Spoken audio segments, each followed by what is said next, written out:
వేద విభజన చేసి అష్టాదశ పురాణాలను రచించిన శ్రీ వ్యాసమునీంద్రులు అన్ని పురాణములలో నామస్మరణ నామస్మరణ యొక్క మహత్తును గూర్చి వివరించారు.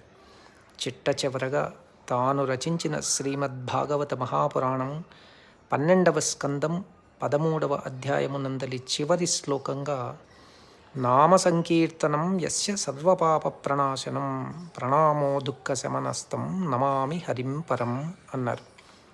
శ్రీ హరినామ సంకీర్తనం వలన సకల పాపములు శాశ్వతంగా నశిస్తాయి.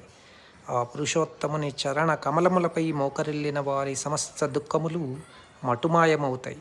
అట్టి పరమతత్వస్వరూపుడగు సర్వేశ్వరునకు నమస్కరింతును అని వ్యాసమునింద్రులు భాగవత పురాణాన్ని ముగించారు.